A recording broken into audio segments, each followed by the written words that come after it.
Hello बच्चों, welcome back to my YouTube channel Unsolved Maths. आज हम शुरू कराते हैं कोई क्वेश्चन पेपर 822 DW का खंड ब का 24 क्वेश्चन का A part 4/√x plus 3/√y equal to 3 on equation number first, 8/√x minus 9/√y equal to 1, ये इक्वेशन नंबर सेकंड। इन दोनों को हमें सोल्व करना है और x और y की वैल्यू हम निकालनी है।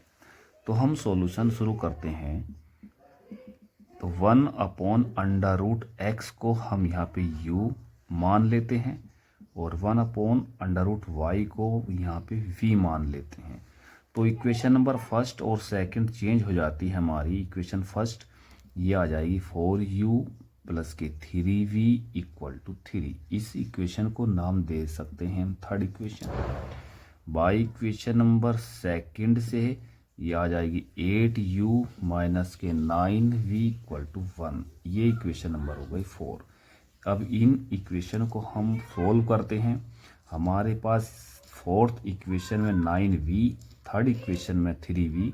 तो इक्वेशन नंबर थर्ड में हम 3 की मल्टीप्लाई करते हैं।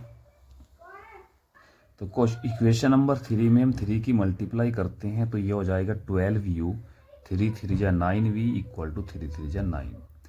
तो fourth equation same to same दोनों को हम ऐड कर देंगे। ऐड करने से प्लस 9v से माइनस 9v कट जाएगा। तो 20u equal to 10, u equal to 10/20, 10 से कटेगा 1 बार, 10 से 20 कट जाएगा 2 बार।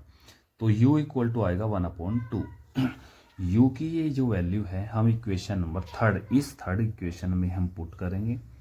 तो थर्ड इक्वेशन है 4u plus 3v equal to 3।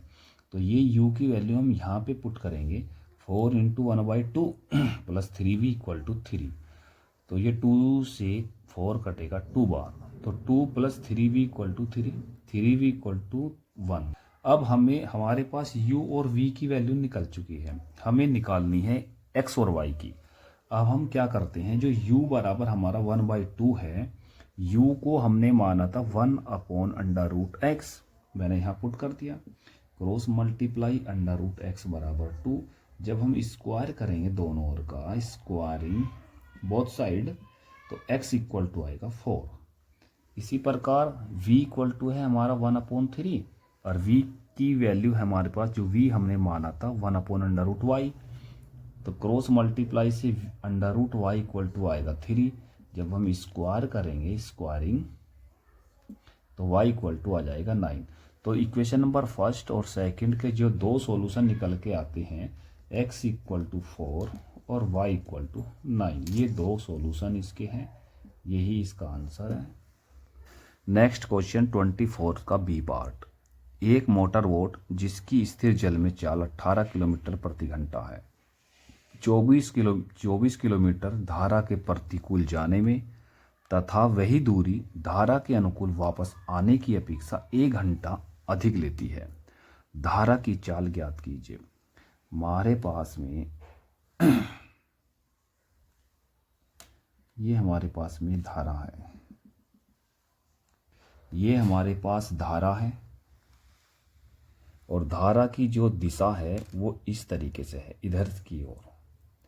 एक मोटर है हमारे पास जिसकी स्थिर जल में चाल दी हुई है 18 किलोमीटर प्रति घंटा। तो ये एक मोटर बोट है जिसकी चाल 18 किलोमीटर प्रति घंटा है। और ये जो धारा है इसकी चाल हमने मान ली x किलोमीटर प्रति घंटा। जब मोटर बोट धारा की ओर जाएगी, मोटर बोट भी इधर दिशा में जा रही है और धारा की दिशा भी यही है, तो धारा के अनुकूल मोटर बोट की चाल हो जाएगी 18 प्लस x किलोमीटर प्रति घंटा, क्योंकि मोटर बोट की चाल धारा की चाल में प्लस हो जाएगी। और यदि मोटर बोट उसके प्रतिकूल जा रही है तो नाव की चाल घट जाती है। तो नाव धारा के प्रतिकूल नाव मोटर बोट की चाल ये हो जाएगी 18 माइनस x किलोमीटर प्रति घंटा। तो हम स्टार्ट करते हैं क्वेश्चन को। माना धारा की चाल x किलोमीटर प्रति घंटा, धारा के अनुकूल मोटर वोट की चाल। धारा के अनुकूल, अनुकूल का मतलब है जिस दिशा में धारा बह रही है, मतलब जिस दिशा में जल पानी बह रहा है, यदि मोटर वोट भी उसी दिशा में जा रही है तो मोटर वोट और धारा की चाल आपस में प्लस हो जाती है। तो धारा के अनुकूल मोटर वोट की चाल हो जाएगी 18 + x किलोमीटर प्रति घंटा। और अगर मोटर वोट धारा के प्रतिकूल जा रही है तो दोनों की चाल माइनस हो जाती है, मतलब नाव की स्पीड कम हो जाती है। तो धारा के प्रतिकूल मोटर वोट की चाल 18 - x किलोमीटर प्रति घंटा हो जाती है। समझ में आया बच्चों?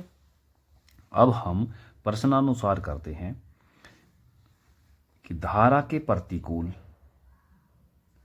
18 - x किलोमीटर प्रति घंटा चाल से 24 किलोमीटर की दूरी तय करने में लगा समय। समय का फॉर्मूला होता है दूरी बटे चाल। समय को मैंने कर लिया t1, दूरी हमें क्वेश्चन में दी हुई थी 24 किलोमीटर, तो मैंने यहाँ लिखी। तो प्रतिकूल डायरेक्शन में मोटर बोट की चाल है हमारे पास 18 - x किलोमीटर प्रति घंटा मैंने यहाँ पुट कर दिया। इसको मैंने t1 माना, मतलब फर्स्ट इक्वेशन इसको मैंने शो कर दिया।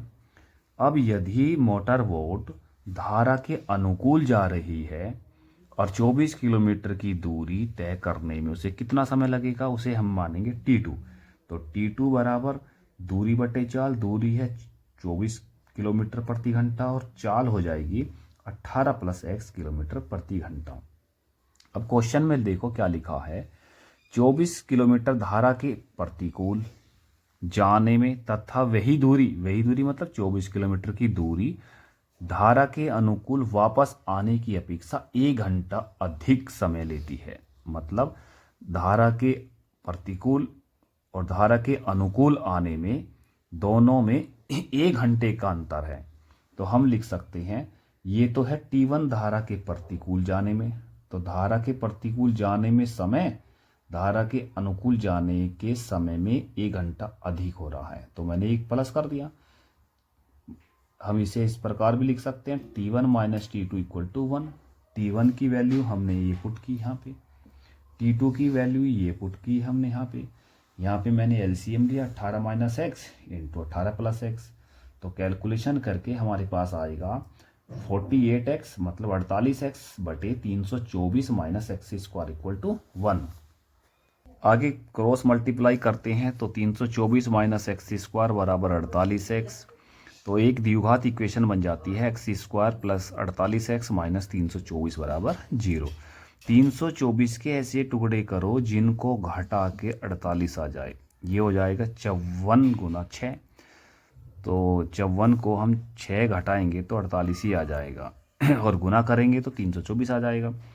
तो फैक्टर करते हैं x² + 54 - x ऑफ x - 324 बराबर 0। x² प्लस x की मल्टीप्लाई करेंगे 54x - 6x - 324 बराबर 0। इसमें और इसमें से हम कॉमन लेंगे, इस दोनों में से कॉमन आएगा x, तो x प्लस के 54 और इसमें से -6 कॉमन ले लेंगे तो x + 54 आ जाएगा। तो फैक्टर हमारे दो निकल के आएंगे, x + 54 × x - 6 बराबर 0। तो मैंने फैक्टर लिया x - 6, तो x - 6 बराबर 0। x की वैल्यू निकल कर आती है 6 किलोमीटर प्रति घंटा।